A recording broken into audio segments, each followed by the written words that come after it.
So I've been thinking a lot about what it really takes to start something and not waiting till everything is perfect to start. Not when you have all the tools you feel like you need, all the resources, but when you just got an idea and the energy to make it happen.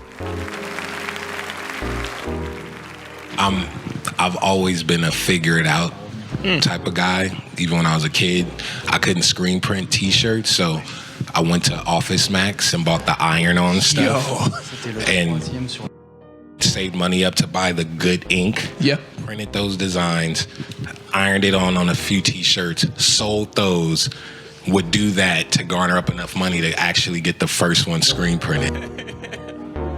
As creatives, we've all hit that moment where we felt like we don't have enough resources. We don't have enough experience. I don't have enough time to pull this off. Tyler, the creator, got into fashion by making t-shirts with iron-on paper from Office Max. No Supreme cosign yet, no big manufacturers, just him with the willingness to make it happen. Everything is figure-outable. It just depends on if you have the energy to do that. That's willpower right there. Yeah. Like, and creative, right? Like you figure out the resources. Everything is figure-outable. It's just like, you got to figure that out, you know? But this is what I'm seeing to be true. Most of the time, the only thing stopping us is the belief that we need more before we can begin. When really it's all about taking what you have and moving forward anyway. The real question isn't if we can figure it out, it's if we have the energy to make it happen. You don't need the best camera to start filming, and you don't need the biggest budget to tell a great story. You just need the energy to figure it out. This is Storytellers Only, a space for creatives who don't have it all figured out, but refuse to wait for permission to start. Let's get into it.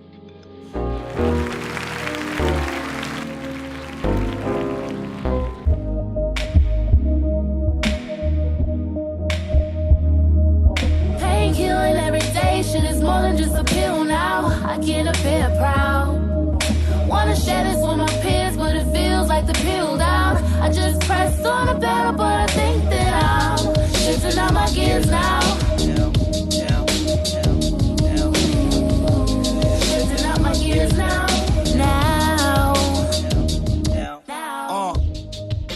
And today we're going to be talking a lot about companies and people who had to start somewhere.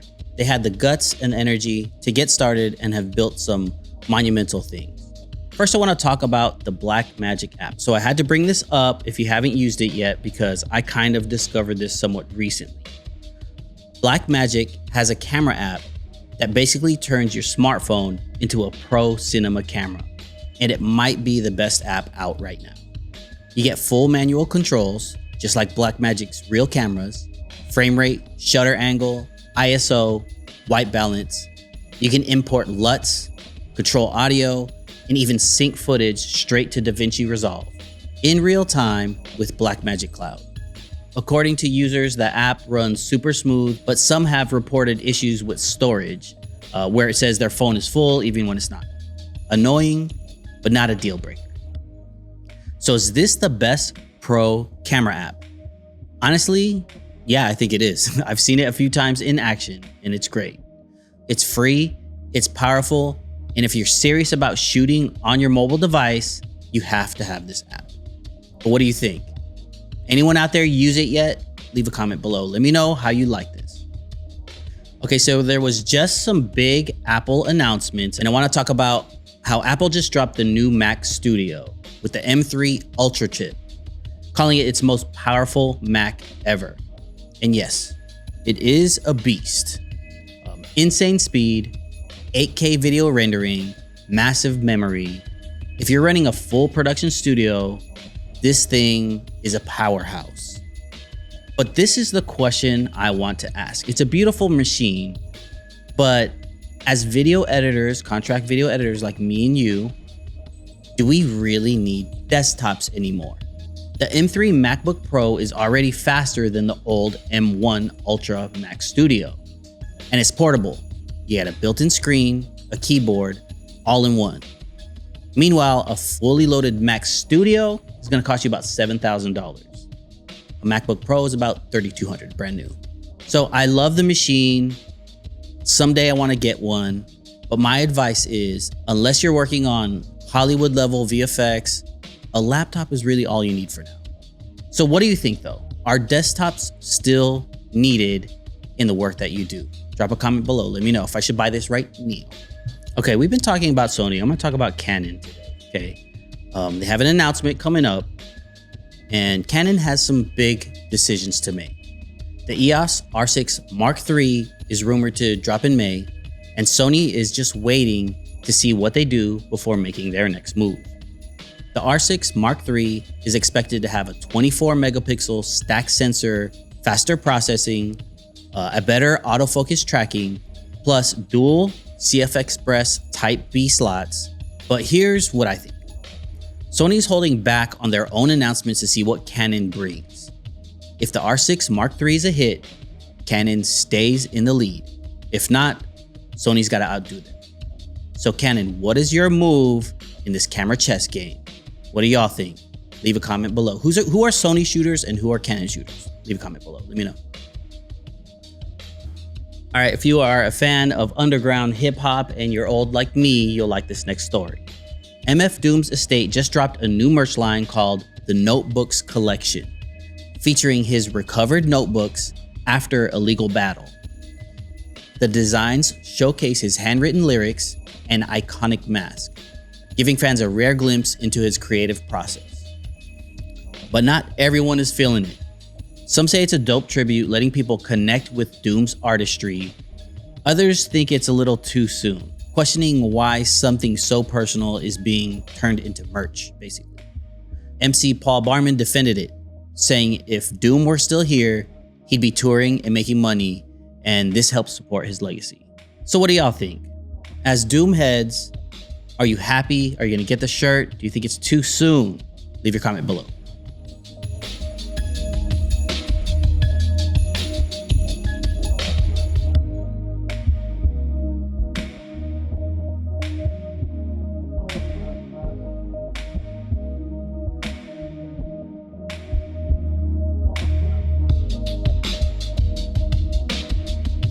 All right, welcome back, my good folks. Excited for yet another episode. How are you? That's great. Great to hear. Just a heads up, next week, there will be no regular episode, but there will be an interview dropping. Okay, one of my good buddies, I did an interview with him. I'm not gonna say who, okay? But I'm gonna drop it next week, so stay tuned. But no regular episode because I will be out in the Bay Area. I've been saying this for a few episodes now. I'm very excited because we're going to be having our very first Storytellers Only event. It is an invite-only event. Guest list is completely packed. Me and John have been meeting feverishly to figure out what we're doing. I am super appreciative of all my homies that have agreed to lend us their talents that day, because it's about to go down. Okay, we got some fun things planned. But you all will see what comes of it through our socials, through social media, the YouTube channel, and even in the podcast. We're gonna work content in everywhere, and then I'll keep you up to date on when the next one will be. All right? Okay. So I've been having some conversations lately. I was talking to my brother recently. Interview coming soon with my bro. Finally did it. But I had some conversations with him about working in the corporate environment as a creative and the challenges of getting a raise or that promotion. And I haven't worked in a corporate structure in a while, but I do come from a background where I can provide insight from both sides, as the person giving the raise and as the person trying to advocate for the raise. So I thought through our conversation, I thought this would be a great topic to bring up on the podcast. So I want to share that with you a little bit. So if you are, I know I talk all about the creative entrepreneurs out there, but for this part, I'm going to talk to my folks that are in the 9-to-5 workplace. corporate environment as a creative. This works even if you're not a creative, and how I feel you should approach trying to get that raise or promotion and how it worked for me. Okay. I remember when I first started working in the corporate setting, trying to navigate the politics of promotion and raises. I remember I was really putting in the work. Long hours, hitting deadlines, taking on extra projects. But every time raise season came around, I found myself in the same spot with the same title, getting the same small bump in salary. One day I was venting my frustration to a mentor of mine at the time, someone who had been in the game for a very long time and knew how the system actually worked. And he gave me some advice that I always held on to. He hit me with this one simple question. Have you asked your boss what you need to do to earn that title change by next raise time? That's simple. Your next review, go up to your boss, say, in order for me to get this title increase, this, 10% bump, this, whatever your goals are, ask your boss that question. What do you need from me to make that happen? My first thought when my mentor said that was like, yeah, of course, it's obvious. You work hard and you get rewarded, right? But it turns out that that's not really how it works in the corporate system, from my experience. I was a young, very shy creative at the time, junior level, but I decided, okay, I'm gonna give this a try. At my next one-on-one, I asked my boss point blank, which specific things would I need to accomplish to earn a promotion by the next raise cycle?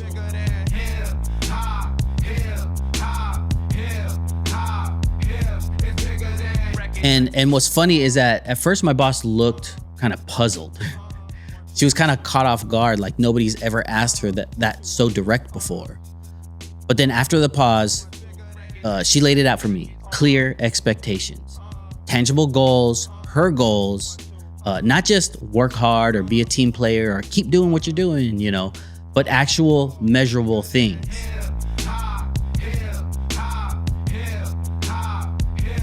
But it doesn't stop there, okay? My mentor gave me more advice. You gotta make sure you document everything, especially in the corporate world. You document everything, every win, every project you led, every email where you got praise for your work, log it all. Because here's the thing, when it's time for promotions, managers aren't always keeping track of what you do. One thing we forget, our bosses are very busy, okay? They have their own bosses and there's a lot of responsibility on their hands, okay? Be nice to them. And those decisions happen fast when it's pay increase time. So if you walk into that meeting with a clear record of what you've accomplished, you control that narrative. So from my experience, fast forward a few months after, raise season comes around, and this time I didn't just hope for the best. I walked into that meeting with receipts. I laid out everything I had done. I tied it back to the goals that we discussed and made the case for why I earned the next promotion. And guess what? It finally worked. It was a year of work, but it finally worked. I got the title change. I got the raise. Not because I just worked harder than before. I was always working hard, but because I understood how to advocate for myself. It wasn't about waiting to be recognized. It was about making sure there was no way that they could overlook me. So I hope that story was helpful. And this, I didn't expect it would tie in today's theme. It does, because you're advocating for yourself and just making it happen. But that was an early win for me that kept me at it in the corporate structure. I know it could become mind-numbing and draining at times, but those mini victories really kept me at my position, and I worked my way up, really high up the ladder, I'm happy to say. So I hope this helped you out. I'm going to try to give these little insights, okay? I'm letting a whole lot of myself into this podcast now. I'm so vulnerable, but that's all right. If it's motivating, if it's working, and it seems like it is, I'm down to do it, all right? On that note, let's get into some stories.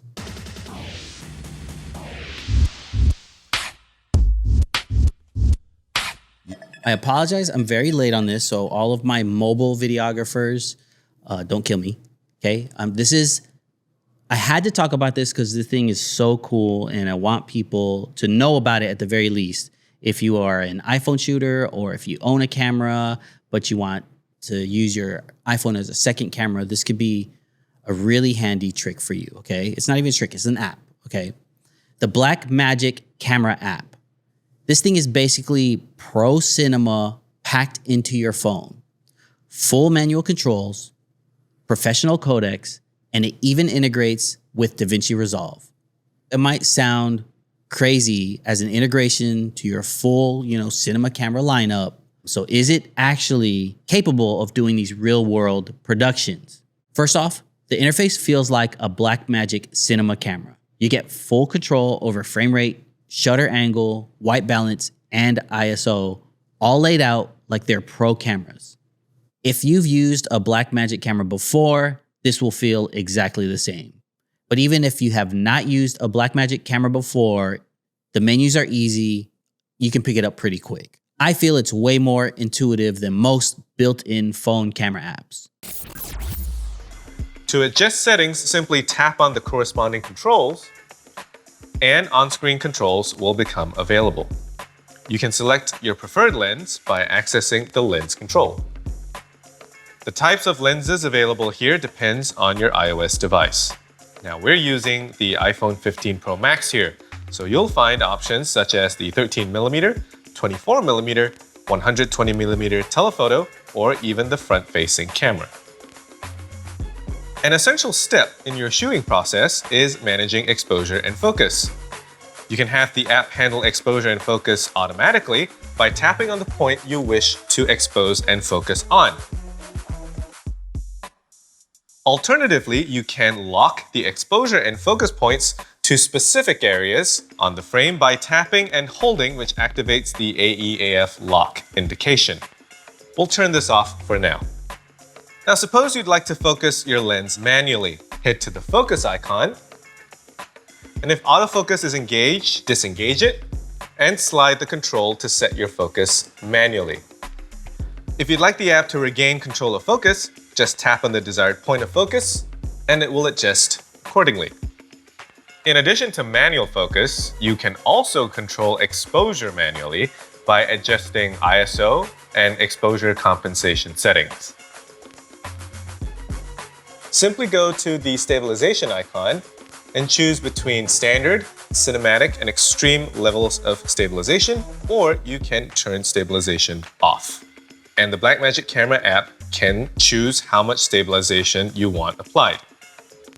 Now when shooting, it's useful to have overlays on your display.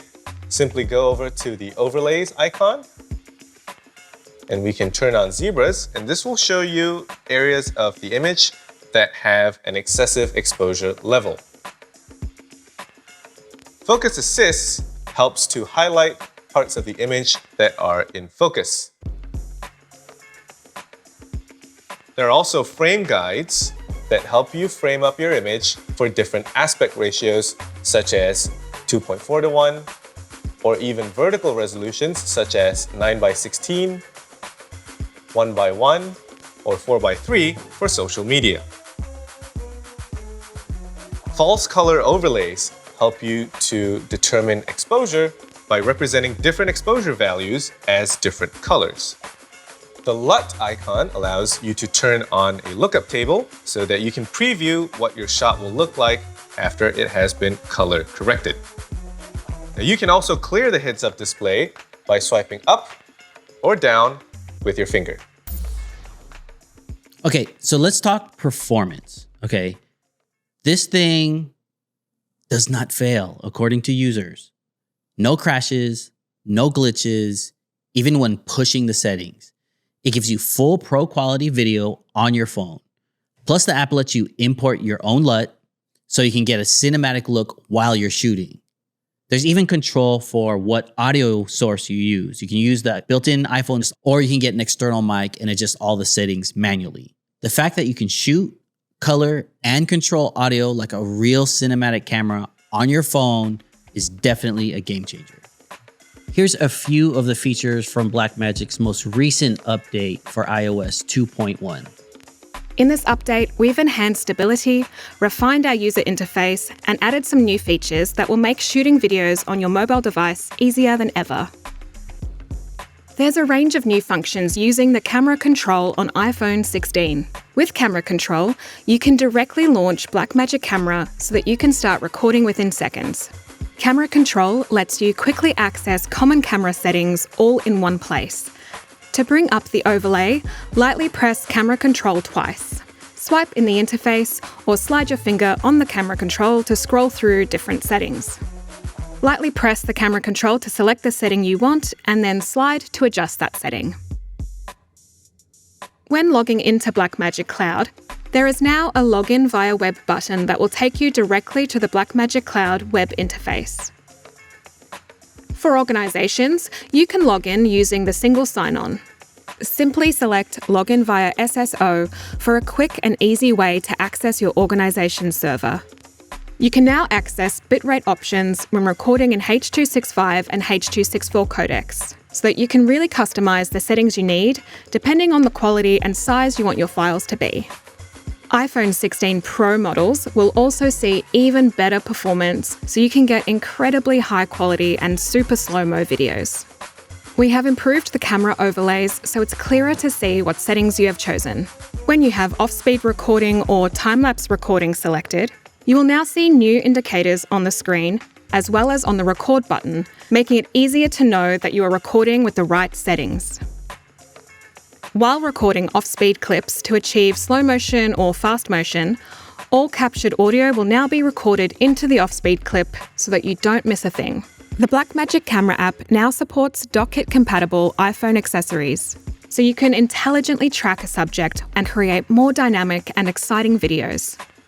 Version 2.1 provides more advanced tools and professional functionality to the Blackmagic Camera app. It's free to use and available now from the App Store. So according to users, there is one small catch, and that's storage issues. Some users reported that even when they have free space, the app randomly says it's full. Some fixed it by clearing their cache. Some had to reinstall the app completely. It's not a deal breaker, but definitely something to be aware of, especially if you're shooting long-form content. One huge plus, though, is Blackmagic Cloud integration. Your footage syncs straight into a DaVinci Resolve edit bin in real time, meaning you could shoot and edit at the same time. So if you're working with a team remotely or with a tight turnaround time, this most definitely needs to be somehow integrated into your production. All right, so Apple just made another big announcement. They just dropped their new Mac Studio with the M3 Ultra chip. They're calling it the most powerful Mac ever, and honestly, from the numbers we're seeing, that's not all just hype. In tests, this machine has delivered insane performance in Premiere Pro, even outpacing some high-end custom setups. This computer is really built for some serious video work. Think 8K timelines, heavy visual effects, massive render jobs. If you're running a studio setup, this is the type of machine that will never tap out. Let's take a look at how this unprecedented performance is going to transform the studio. With the breakthrough capabilities of Mac Studio, users can completely reimagine their workflows and push their creativity further than ever. For musicians, Mac Studio powers the digital audio workstation they've been dreaming of. They can bring their most complex compositions to life with hundreds of tracks, plugins, and virtual instruments, all played in real time. 3D studios have new breakthrough capabilities with Mac Studio. Artists can now interact fluidly with more extreme geometry and run complex particle simulations in a fraction of the time. They can even work with massive environments that were previously impossible to render. For software development studios, Mac Studio is an absolute monster. Engineers can now build new versions of their code in warp speed and run more automated integration and testing than ever. Mac Studio brings staggering performance to the photo studio.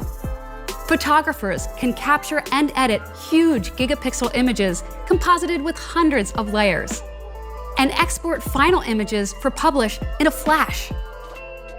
And Mac Studio is a powerhouse system for video studios.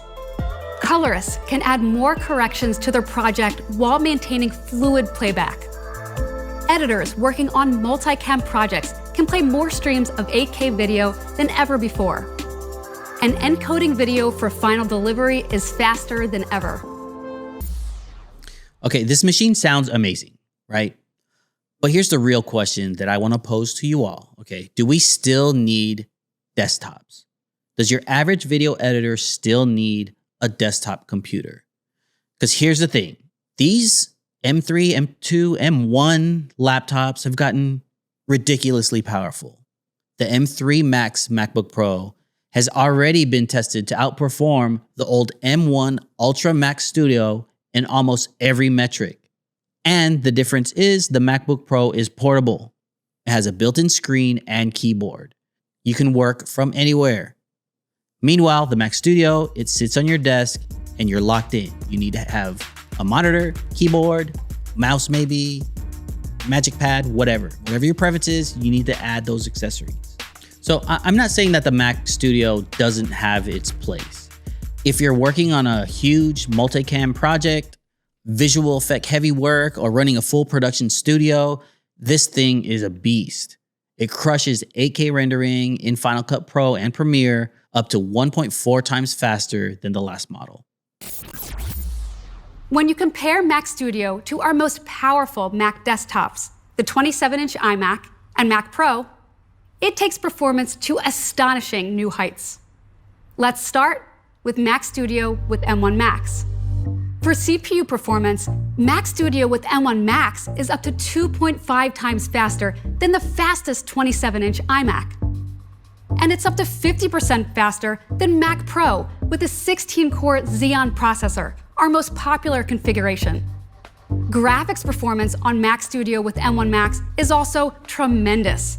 It's up to 3.4 times faster than the fastest graphics on the 27-inch iMac. And it even outperforms Mac Pro with its most popular graphics card. Mac Studio is over 3 times faster. Mac Studio with M1 Max is the high-performance machine many of our users have been waiting for to take their workflows to the next level. And Mac Studio with M1 Ultra takes performance to a whole other dimension. The CPU performance on Mac Studio with M1 Ultra is up to 3.8 times faster than the fastest 27-inch iMac.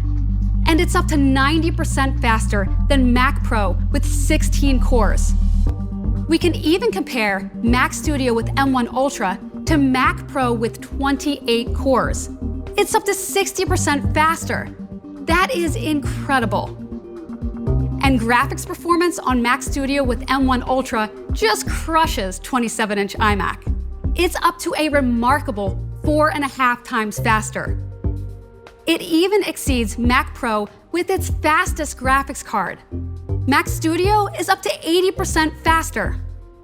Now, in the same way that MacBook Pro shattered the limits of graphics memory in a laptop, Mac Studio will do the same for the desktop.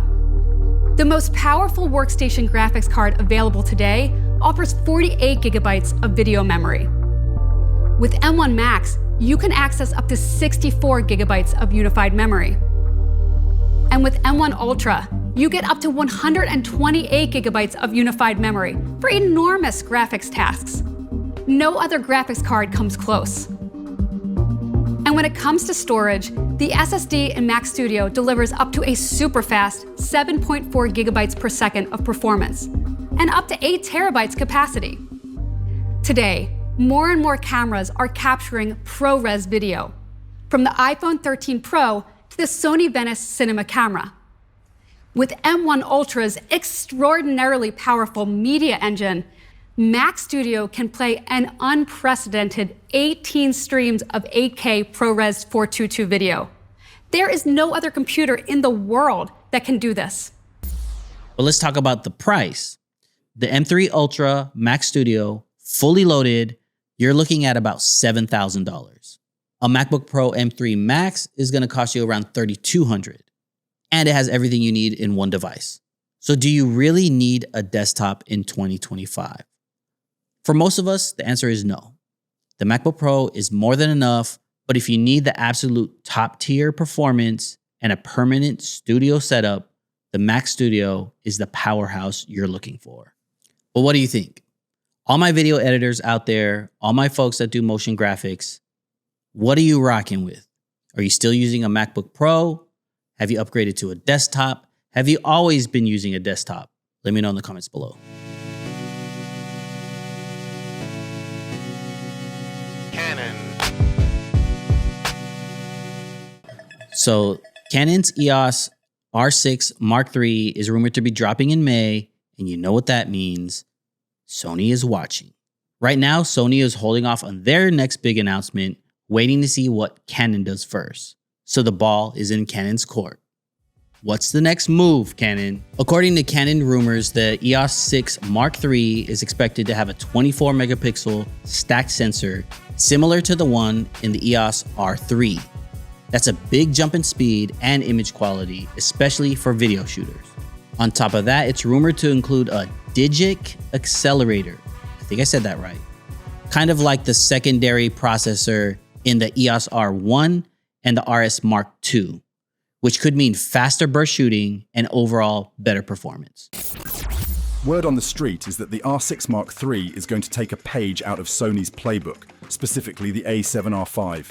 If you've seen that display, you know what I'm talking about. It's a game changer. We're talking a screen that can both tilt and fully articulate, perfect for those tricky low angles, or if you're trying to vlog with that front-facing camera. Canon users, this is what you've been asking for, and it looks like Canon's finally delivering. But here's the kicker, it's not just about how the screen moves. We're hearing Canon's going OLED for the R6 Mark III. That's right, OLED. If you've used an OLED screen before, you know the deal. Richer colors, deeper blacks, and overall better contrast.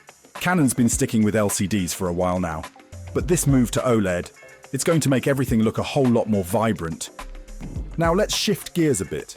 There's more to the R6 Mark III than just the display, obviously. Canon's bumping up the resolution slightly, giving us a new 24 megapixel sensor. It's not a massive jump, but it's enough to notice if you're the kind of person who likes to capture a little more detail. Plus, with Canon's processor working together with their image stabilization, this new sensor should do better in low-light situations. Autofocus. Now we're talking. Canon's borrowing the autofocus system from the EOS R5 II, which is good news. It's fast, it's accurate, and it tracks like a dream. Sure, it won't have that crazy eye-tracking tech we mentioned earlier, but for most of what you're shooting, you're not going to notice. It's just going to work, and that's what matters.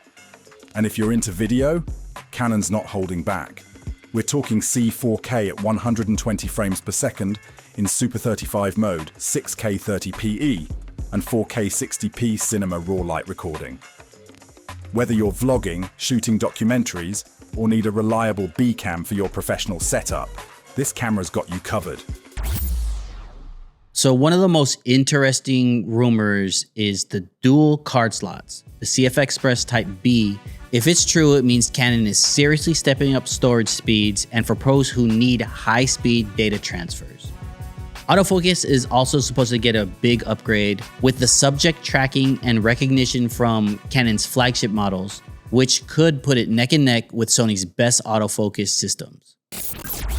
The R1 and the R5 Mark II are using what's called a Digic accelerator processor. So you have your Digic X processor, which has been around for a long time, and it probably has been tweaked to make it better, but now they have a separate processor, which is analyzing the autofocus or analyzing what's happening on the sensor and making it even better and better. Now, Sony has something that's kind of like this. They have their AI processor, which is looking at joints and bodies, and it's using AI, artificial intelligence, to know what it's shooting to help better anticipate the action. And yeah, the Sony one is very good in the A9 III. The future cameras from Sony will probably get the same AI processor, and the same thing is going to happen with Canon. We already see it that the flagship R1 has this processor and this autofocus. The R5 Mark II has it, which means you're going to see it continue to trickle down to the others.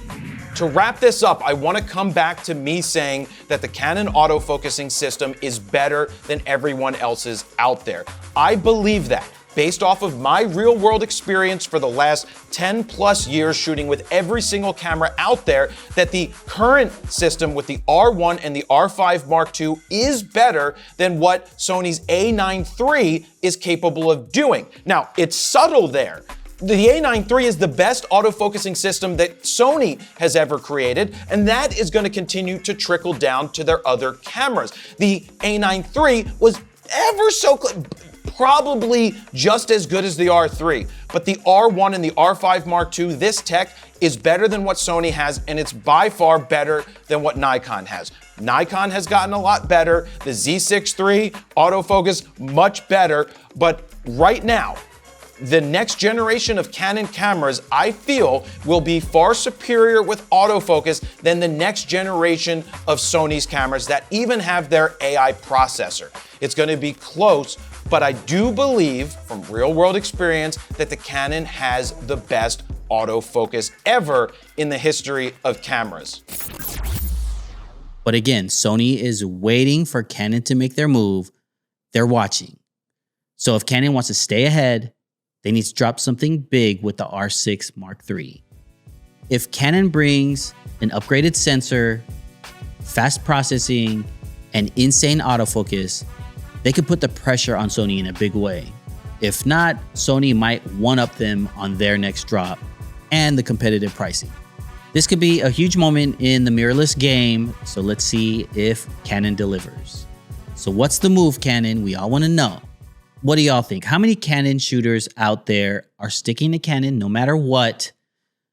Anyone trying to move over to Sony? Same for Sony users. If you're a Sony user, would you switch to Canon anytime soon? Every other brand, I'm sorry, I'm not talking about you right now.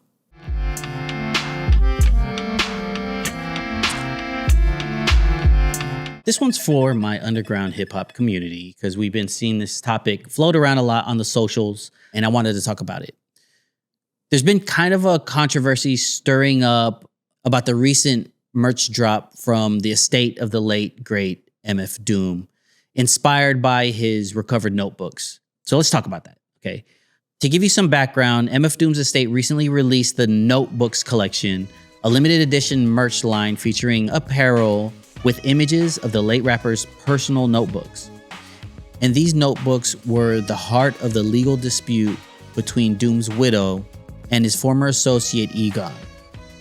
The collection showcases photos of the notebooks surrounded by Doom's mask on the front, with handwritten lyrics from his 2004 track, Deep Fried Friends, on the back.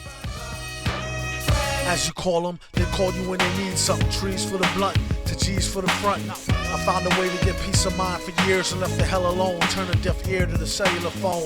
Send me a letter or better, we can see each other in real life. Just so you can feel me like a steel knife. At least so you can see the white of their eyes. Bright with surprise once they finish spitting lies.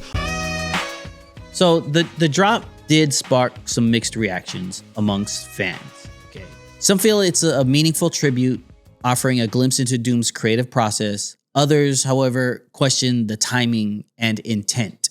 Some suggesting it commercializes personal artifacts too soon after their recovery. One fan commented on Instagram, "Weird to have this whole thing about how personal and important these books are to his legacy, then immediately after getting them, making a merch drop." I can understand that. And supporters argue that the merch drop allows fans to connect more deeply with Doom's artistry. MC Paul Barman defended the decision, stating, "This is one of the illest songs, and y'all are lucky to see inside his notebooks."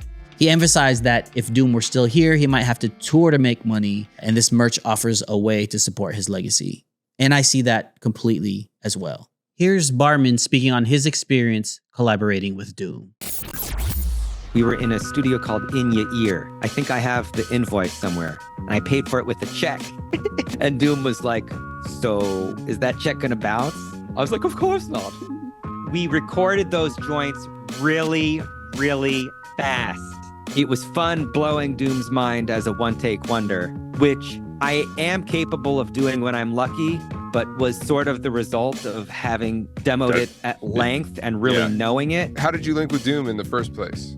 I name dropped. I had the back page of Spin for a couple of months, which was a great gig, and I got to draw and write. When I first heard Hey on Bobbito's radio show, I just kind of couldn't believe it. I was blown away by the way he rhymed, but also I think all self-produced MCs have a certain quality that I'm looking for. He had a sound that was distinct at a time where I wasn't hearing a lot of that quality. Apparently he put that Spin page in his press clippings, but then I asked Paul to connect me with him. That started up a beautiful friendship, and that session was really strange. He pulled a razor out of his mouth and fake threatened me with it on the street, and I had a gallon of water I had bought at a bodega. I used it as a shield. I did not feel like he was going to slice me open. He's like, that's good, you got to always be prepared. So just to rewind, the legacy battle over his notebooks concluded recently with a confidential settlement resulting in their return to Jasmine Thompson, Doom's wife. The notebooks reportedly contain lyrics from iconic albums like Operation Doomsday, Mad Villainy, and Food. At the end of the day, this situation highlights the complexities of managing an artist's legacy, balancing the desire to honor their memory with the commercial aspects of merchandise. That's no easy task. And as fans, it's essential to engage in these conversations thoughtfully, respecting both the artist's work and the decisions of those who are safeguarding his legacy. But what do y'all think? As MF Doom fans, are you going to cop a shirt? Do you think it was a weird move? Or do you think it's dope to see these handwritten lyrics on a t-shirt made? Let me know in the comments below.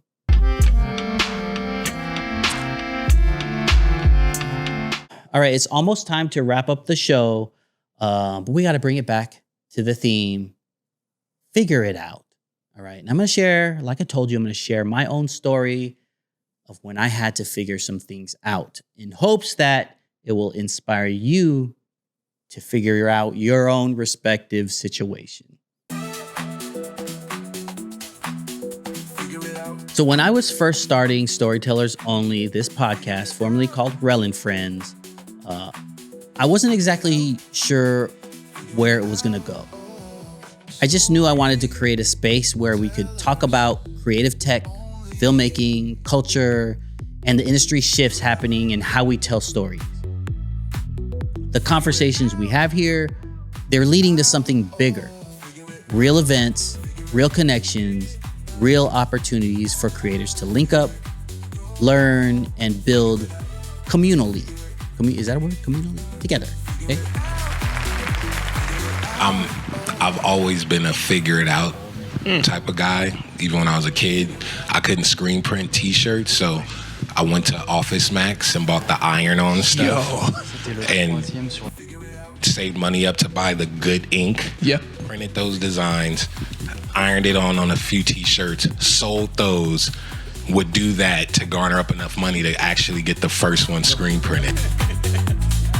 And seeing this happen has been a big learning lesson for me. You figure it out by just doing. The podcast started as a way to share insights and experiences, but the more we did it, the more we realized it's bigger than just a show. It's about building something that lives beyond these microphones and cameras. Everything is figure outable. It just depends on if you have the energy to do that. That's willpower right there. Yeah. Right? And creative, right? Like you figure out the resources. Everything is figure outable. It's just like, you got to figure that out, you know? So to me, this isn't just about talking about storytelling. It's about actually creating opportunities for creatives to come together and get inspired and push forward. And if we have that in motion now and people are happy and excited. I can only imagine what happens next. So if you are digging where this whole Storytellers Only thing is going, it's only been about a month since the name change, but I feel a shift happening. And I am more motivated than ever to make some real moves and to build some real connection. And if y'all are rocking, I need you to do me a favor. Okay, I need you to leave a comment, subscribe everywhere, follow anything, do all that. Hit up John Reyes, give him a shout out. Hit me up, give me a shout out, okay? And stay tuned, keep it locked. We'll see y'all next week. Peace.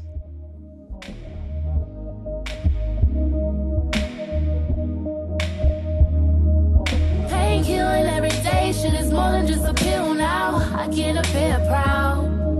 Wanna share this with my peers, but it feels like the pill down. I just pressed on the pedal, but I think that I'm shifting out my gears now. Shifting out my gears now. Storytelling has the ability to inform. I say we teach about 150 students a day. And inspire. You have the imagination, passion, and talent. All those life challenges, that's why I'm here today. When you relate on a personal level, you not only reach minds, but hearts. Yeah, sometimes it get raw and it get real. I'm not down to hide no more. It resonates. I knew that there was something about this experience that was transformative. The message becomes relatable when it comes directly from the community it serves. It really just ignites everybody around them. It's a part of us. It's our heart. At Art of Storytelling, we put authenticity first. We put the people first. It would be a shame for those stories to be lost. Thank you for doing this. Sorry. We can't wait to tell your story.